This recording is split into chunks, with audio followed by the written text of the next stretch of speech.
السلام عليكم ورحمة الله وبركاته. دمان caruurta daawanaysa maanta waxaan idin hayaa sheeko kale oo aad u xiiso badan. sheekadan waxa la yiraahdaa magaceeda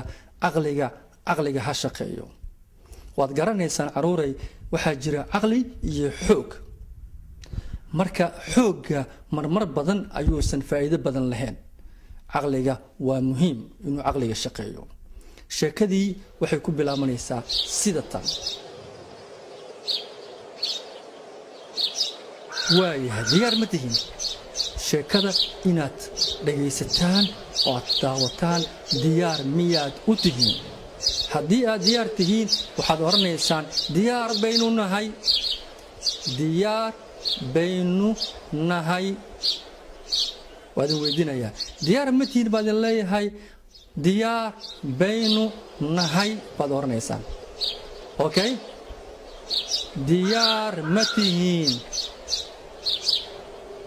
maya si fiican u dhaha xoog u dhaha diyaar baynu nahay haye waa ku soo celinayaa diyaar ma tihiin okay haye sheekadii haddaynu bilaabaynaa sheekadan waxay ku saabsan tahay wiil la yiraahdo cali iyo shimbir la yiraahdo boolo ama ceelal joog dadka qaar waxay yiraahdaan boolo qaar waxay yiraahdaan ceelal joog waxa loogu bixiyay waxay jeceshahay meelaha biyaha ka dhow okay sheekadii waxay ku bilaabaysaa sida tan caruuray waxa jiray wiilkaas magaciisa waxa la oran jiray cali wuxuu ahaa wiil aad iyo aad u wanaagsan oo baari ah u ahaa waalidkiis aabihiis hooyadiis walaalihiis dariska muslimiinta iyo dadka iyo dhammaan waxa noolo idil shaqo qaban jiray shaqadiis maxay ahayd ariga ayuu raaci jiray ariga waa la raacaa geela waa la raacaa looda waa la raacaa xagee loo raacaa meelaha dibadda ayaa la geynayaa ee ka heli karaan baad iyo waxay cunaan cawska ama dooga iyo biyaha meelay ka heli karaan ayaa la geeyaa maalin walba dibadda ayaa loo saaraa cali wuxuu deganaa reerkooda deganaayeen meel yar oo tuulo ah ayaa deganaayeen maalin maalmaha ka mid ah cali ariga ayuu raacay wuxuu la aaday meeshii ay ka heli lahaayeen baadka waxay cunaan ay ka heli lahaayeen halkaas ayuu maalintuu idin la joogaa cali isagoo markaa dibadda jooga oo ariga ilaalinaya oo shaqadiisa qabsanaya laakiin caruuray cali ariga kaliya ma raac la socdaa waxyaabo badan buu qabtaa waalidkiisu caawiyaa sida waalidkiisu caawiyaa weelka ama bakeeriga ama saxanka wax uu ku cuno wuu meeraa wuu xalaa wuu dhaqaa hadba saa u taqaanid muxuu sameeyaa saxankiisu soo qaataa wuu nadiifiyaa wuu hagaajiyaa sariirtiisana wuu goglaa sariirta markuu ka soo kaco wuu toosiyaa hooyo kaal ii toosi aabba kaal ii toosi ma yiraahdo waa wiil fiican waa aqli leh kaligiisana maha idinka xataa saasatiin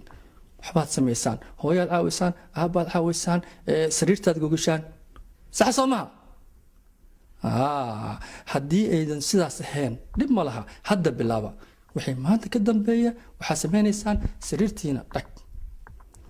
qolkiina meeshaad jiifanaysaan hagaaji bugaagtaada ha tuurin boorsada iskuulka ha tuurin kabahaaga meel wanaagsan dhig markaa maxaa samaysay waalidkaaga waa caawisay keliya maya adigana waa is caawisay marmar waxaa dhici karta inaad boorsadaadii iskuulka kala timid meel baad ku tuurtay markaa meel ku tuurtid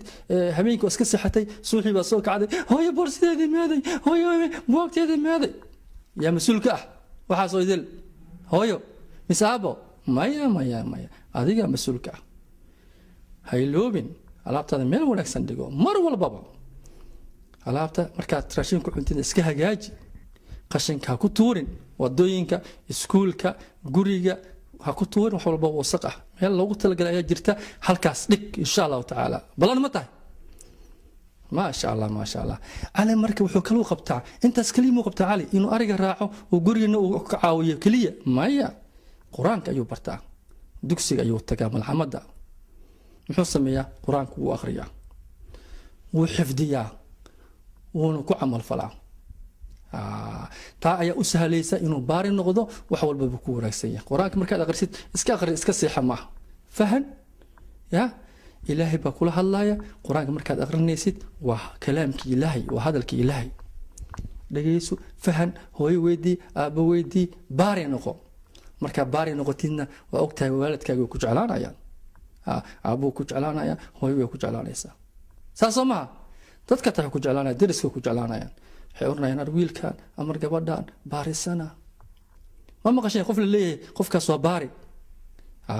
sababtoo ah waa qof wanaagsan oo dadkoo dhan si wanaagsan ula dhaqma ma kheeliyo ma dagaalamo ma xanaaqo qof edeb leh weyn cali marka noocaas uu ahaa cali maalmaha ka mid ah waxaa qabtay gaajo qabatay wuxuu yiri allah waqtigii raashika cunal heed baa la gaaray dibaduuna joogaa laakiin roodigiisu soo qaatay rootigiisa boorsadii ku jirta darin yar buu ka dhigtay rootigii ayuu dul saartay xagaasi ariga meesha ay jireen oo weeg u dhaweed ayuu aaday si uu caano yar ugu soo listo caanaha ka soo listo ariga muxuu ku sameeyaa markaas roodida ayuu ku cabayaa roodi qallan ma cuni karaa may waxaad u baahan tahay ama biyo ama caano ama waxyaabo kale aad ku cabtid markaas casiirka ya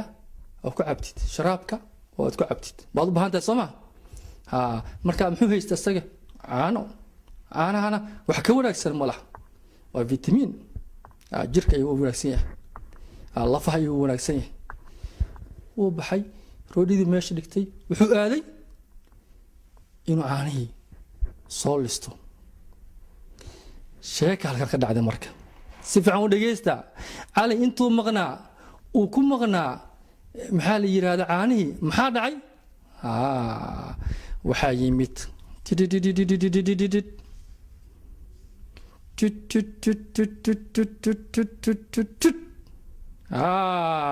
maaragtiin boolo ama ceelal joog roodidii meesha saarneed ayay aragtay oo darinta dul saarneed gaajina way heysay maxay sameynaysaa waana xayawaan maskiin ah roodigii bay iska cuntay markaasay farxaday ee darinta isaga badbooday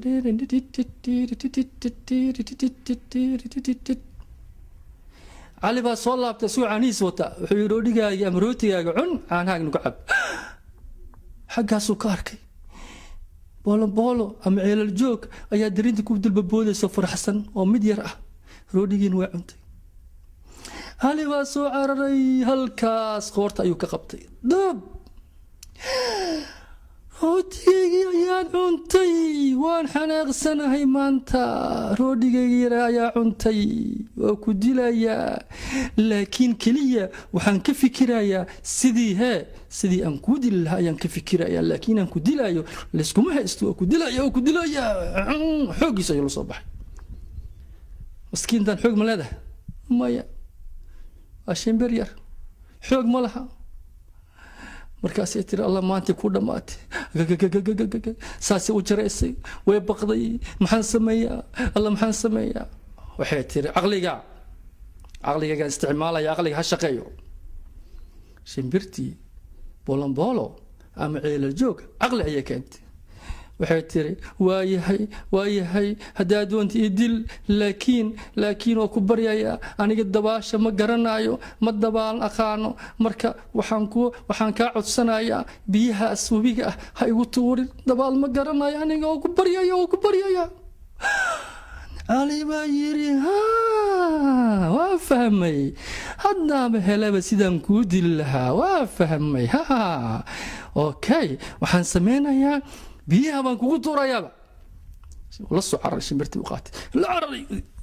wabigii buu la galay uu kula dhex socday halka biyaha halka meel dheer markay uu siiri meeshaan meel ka bixi karta maaha halka isaga biyaha u joogaan ayuu ku tuuray markuu ku tuuray bay saantii lugaha u wareejisay ee u dabaalatay bay gadaal u soo eegtay waxay tiri waa ka caqli badiyay aniga horta magacayga ma garanaysaa bay tiri magacaaga muxuu ahaa magacayga waxaa la yidhaahdaa ceelal joog ceelal joogna waxaa liigu bixiyeyba dabaasha ayaan si fiican u garanayaa biyaha waaba gurigeygaba biyo aniga kuma dhimanayo adiga unbaan kugu talagalay inaan ka caqli badiyo inay disho ayaan ka baqaayay haddana maca salaama way carartay iska dabaalatay ali baa xanaaqay alla wuxuu yidhi oodigaygiin way cuntay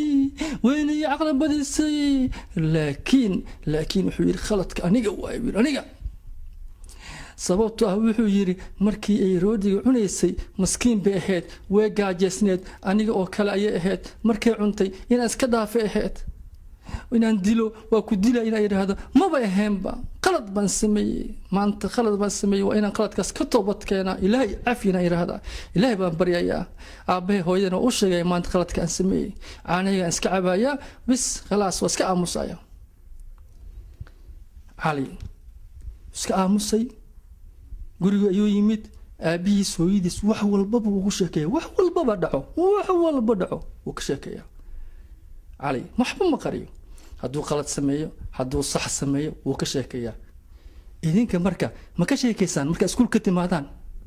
ma ka sheekeysaan aabba hooyo ma ugu sheekeysaan maanta waxaasaa dhacay maanta wax wanaagsan baan sameeyey maanta wax xun baan sameeyey maanta qalad baan sameeyey maanta sax baan sameeyey ma tirahdaan mise waa iska soo gashaanoo salaamu calaykum iska fadhiisataan maya ka sheekeeya maanta maxaa dhacay iskuulka maanta siduu ahaa